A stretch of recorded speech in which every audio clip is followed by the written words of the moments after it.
Hi friends, എല്ലാവർക്കും പൊടീസ് വേൾഡിലേക്ക് സ്വാഗതം. ഇന്ന് റാഗി ഉപയോഗിച്ചിട്ട് തയ്യാറാക്കിയെടുക്കാൻ പറ്റുന്ന നല്ല സോഫ്റ്റ് ആയിട്ടുള്ള ഒരു റാഗി പുട്ടിൻ്റെ റെസിപ്പിയുമായിട്ടാണ് ഞാൻ വന്നിട്ടുള്ളത്.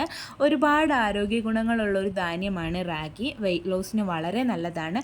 അതുപോലെ തന്നെ ഡയബറ്റിക് പേഷ്യൻസിനും നല്ലതാണ്. ഇതിലൊരുപാട് കാൽഷ്യം അടങ്ങിയിട്ടുള്ളത് കൊണ്ട് തന്നെ നമ്മുടെ എല്ലുകൾക്കും പല്ലുകൾക്കും ഒക്കെ വളരെ നല്ലതാണ്. അപ്പം നമുക്കിതെങ്ങനെ തയ്യാറാക്കുന്നതെന്ന് നോക്കാം.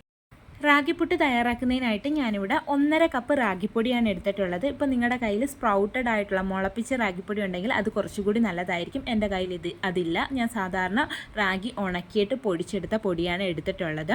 ഈ റാഗിപ്പൊടി വറുത്തിട്ടില്ല, റോസ്റ്റഡ് ആയിട്ടുള്ള റാഗിപ്പൊടിയല്ല. അപ്പം നമുക്കിതൊന്ന് വറുത്തെടുക്കണം. ഇപ്പം നിങ്ങളുടെ കയ്യിലിരിക്കുന്നത് റോസ്റ്റഡ് ആയിട്ടുള്ള റാഗിപ്പൊടി ആണെങ്കിലും ജസ്റ്റ് ഒന്ന് ചൂടാക്കി എടുക്കുന്നത് നല്ലതായിരിക്കും. അതിൻ്റെ ആ ഒരു രുചി കൂടാനും അതുപോലെ തന്നെ ആ ഒരു സ്മെല്ലൊക്കെ കിട്ടാൻ വേണ്ടിയിട്ട് ഒന്ന് വറുത്തെടുക്കുന്നത് നല്ലതായിരിക്കും. അപ്പം നമുക്കിതൊന്ന് വറുത്തിട്ടെടുക്കാം. റോസ്റ്റ് ചെയ്യുന്നതിനായിട്ട് നമുക്കൊരു കടായിലേക്ക് റാഗിപ്പൊടി അങ്ങ് ഇട്ട് കൊടുക്കാം. എന്നിട്ടൊരു ലോ ടു മീഡിയം ഫ്ലെയിമിൽ വെച്ചിട്ട് നമുക്കിതങ്ങ് വറുത്തെടുക്കാം. ഒരു 3-4 മിനിറ്റ് നേരത്തേക്ക് വറുത്താൽ മതിയാകും. ഇതിൽ നിന്നൊരു സ്മെല്ലൊക്കെ കിട്ടും, നല്ലൊരു സ്മെല്ലൊക്കെ വരും. അത്രയും സമയം നമ്മൾ വറുത്താൽ മതിയാകും. പ്രത്യേകം ശ്രദ്ധിക്കുക, കളറൊന്നും മാറി കരിഞ്ഞൊന്നും പോകരുത്. കരിഞ്ഞൊക്കെ പോയി കഴിഞ്ഞ് കഴിഞ്ഞാൽ നമ്മുടെ റാഗിപ്പുട്ടിനൊരു ചൊവ വരും, ആ ഒരു ടേസ്റ്റ് കിട്ടത്തില്ല. അപ്പോൾ അത് പ്രത്യേകം ശ്രദ്ധിക്കുക. എന്നിട്ട് നല്ല രീതിയിൽ അങ്ങ് വറുത്തെടുക്കുക. തുടർച്ചയായിട്ട് ഇളക്കി കൊടുക്കാൻ വേണ്ടിയിട്ട് ശ്രദ്ധിക്കണേ. ചെറുതായിട്ടൊന്ന് കരിഞ്ഞ് പൊടിയൊക്കെ ആയതുകൊണ്ട് പെട്ടെന്ന് തന്നെ കരിഞ്ഞു പിടിക്കും. അപ്പോൾ നമുക്കിതൊന്ന് റോസ്റ്റ് ചെയ്തിട്ട് എടുക്കാം. അപ്പോൾ ഇതാ നമ്മുടെ റാഗിപ്പൊടിയൊക്കെ റോസ്റ്റായി വന്നിട്ടുണ്ട്. ഇത്രയും മതി. ഇനി നമുക്ക് ഫ്ലെയിം അങ്ങ് ഓഫ് ചെയ്തിട്ട് ഇതെടുത്ത് മാറ്റാം. ഈ ഒരു പാത്രത്തിൽ വെക്കരുത്, മറ്റൊരു പാത്രത്തിലേക്ക് മാറ്റി വെക്കുക. അല്ലാന്നുണ്ടെങ്കിൽ ഇത് ആ പാത്രത്തിൻ്റെ ചൂടുകൊണ്ട് തന്നെ കരിഞ്ഞു പോകാം. എന്നിട്ട് ഇതിൻ്റെ ചൂടൊന്ന് മാറി വരട്ടെ. അപ്പോൾ ഇതാ നമ്മുടെ റാഗിപ്പൊടിയുടെ ചൂടൊക്കെ ഒന്ന് മാറി വന്നിട്ടുണ്ട്. ഈ സമയത്ത് നമുക്കിതിലേക്ക് ആവശ്യമായിട്ടുള്ള ഉപ്പ് ചേർത്ത് കൊടുത്തിട്ട് നല്ല രീതിയിൽ ഒന്ന് മിക്സ് ചെയ്തിട്ട് എടുക്കാം. ഈ ഉപ്പ് എല്ലാ സ്ഥലത്തും എത്തത്തക്ക രീതിയിൽ നല്ലതുപോലെ ഒന്ന് മിക്സ് ചെയ്തിട്ട് എടുക്കാം. ശേഷം നമുക്കിതിലേക്ക് വെള്ളം തളിച്ചിട്ട് നമ്മൾ പുട്ടിന് നനയ്ക്കുന്ന കണക്ക് നനച്ചിട്ടെടുക്കാം. ഞാനിവിടെ ഒരു 1/2 കപ്പ് അളവിലാണ് വെള്ളം എടുത്തിട്ടുള്ളത്. എല്ലാ പൊടിക്കും ഈ ഒരു അളവായിരിക്കണം എന്നില്ല, പൊടിയുടെ അനുസരിച്ചിട്ട് വെള്ളത്തിൻ്റെ അളവിൽ വ്യത്യാസം വരാം. അപ്പോൾ നമ്മൾ ആ പുട്ടിന് നനയ്ക്കുന്ന കണക്ക് കുറച്ച് വെള്ളം ഒഴിച്ച് ഇങ്ങനെ തളിച്ച് നനച്ച് കൊടുക്കുക.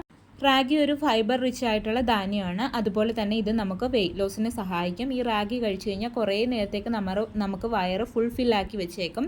അതുകൊണ്ട് തന്നെ നമുക്ക് വിശപ്പൊന്നും തോന്നത്തില്ല. ഇതുവഴി നമുക്ക് വെയിറ്റ് ലോസിന് സഹായകമാകും. അപ്പോൾ ഞാനിവിടെ റാഗിപ്പൊടി നനച്ചെടുത്തിട്ടുണ്ട്. ഒരു ഡാർക്ക് ബ്രൗൺ കളറിലേക്ക് വന്നിട്ടുണ്ട്. ഇനി നമുക്ക് ഇതേപോലെ ഒരു ഉരുള പോലെ ആക്കിയെടുക്കുക. എന്നിട്ട് അത് പൊട്ടിച്ച് കളയാൻ പറ്റുന്നുണ്ടെന്നുണ്ടെങ്കിൽ നമ്മുടെ വെള്ളത്തിൻ്റെ പൊടിക്കകത്ത് ഉള്ള വെള്ളത്തിൻ്റെ അളവ് കറക്റ്റാണ്. ഇപ്പം നിങ്ങൾ ഇതേ കണക്ക് ഉരുളകളാക്കുമ്പം ഇത് പെട്ടെന്ന് നമുക്ക് പൊട്ടിച്ച് കളയാൻ പറ്റുന്നില്ല എന്നുണ്ടെങ്കിൽ വെള്ളത്തിൻ്റെ അളവ് കൂടുതലായിരിക്കും.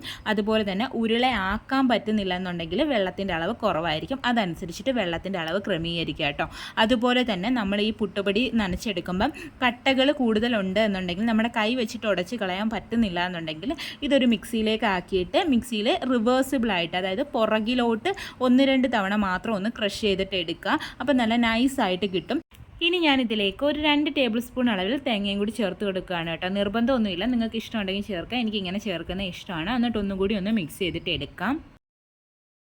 ഇനി നമുക്കിത് പുട്ടുകുറ്റിയിലേക്ക് നിറച്ച് കൊടുക്കാം. സാധാരണ നമ്മൾ എങ്ങനെയാണോ പുട്ടുകുറ്റിയിൽ നിറയ്ക്കുന്ന അതേ രീതിയിൽ നിറച്ച് കൊടുക്കുക. ആദ്യം തേങ്ങ ഇടുക, പിന്നെ പുട്ട് പൊടി ഇടുക, റാഗിപ്പൊടി ഇടുക, അത് കഴിഞ്ഞിട്ട് പിന്നെയും തേങ്ങ ഇടുക. അപ്പോൾ നമുക്ക് എത്ര ലെയർ വേണോ അതനുസരിച്ചിട്ട് നിറച്ച് കൊടുക്കുക കേട്ടോ.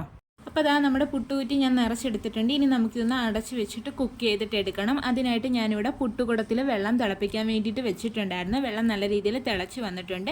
ഇനി നമുക്ക് പുട്ടുകുറ്റി എടുത്ത് വെച്ചിട്ട് നമുക്കൊന്ന് കുക്ക് ചെയ്തിട്ട് എടുക്കാം. മീഡിയം ഫ്ലെയിമിൽ ഒരു 6-7 മിനിറ്റ് നേരമെങ്കിലും കുക്ക് ചെയ്തിട്ട് എടുക്കണം. അരിപ്പുട്ടിൻ്റെ കണക്കൊന്നുമല്ല, റാഗിപ്പുട്ടിന് അത്യാവശ്യം വേഗമുണ്ട്. അപ്പോൾ അതേപോലെ നമ്മൾക്ക് വേവിച്ചിട്ട് എടുക്കാം. അപ്പോൾ നമ്മുടെ പുട്ടുകുറ്റിയിൽ നിന്ന് നല്ല രീതിയിൽ ആവിയൊക്കെ വരുന്നുണ്ട്. പുട്ട് ഇവിടെ റെഡി ആയിട്ടുണ്ട്. ഇനി നമുക്കിതൊരു പാത്രത്തിലേക്ക് കുത്തി വെക്കാം.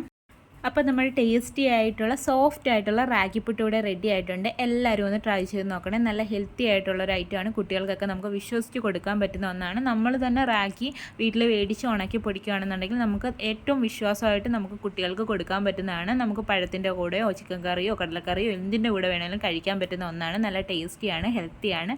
അപ്പോൾ എല്ലാവരും ഒന്ന് ട്രൈ ചെയ്ത് നോക്കുക. വീഡിയോ ഇഷ്ടമായിട്ടുണ്ടെങ്കിൽ ഒന്ന് ലൈക്ക് ചെയ്യണേ. ആദ്യമായിട്ട് ചാനൽ കാണുന്ന കൂട്ടുകാരൊക്കെ ഉണ്ടെങ്കിൽ പ്ലീസ് ഒന്ന് സബ്സ്ക്രൈബ് ചെയ്ത് സപ്പോർട്ടും കൂടി ചെയ്യണം. വീണ്ടും നല്ലൊരു വീഡിയോ ആയിട്ട് വരാം. Thanks for watching.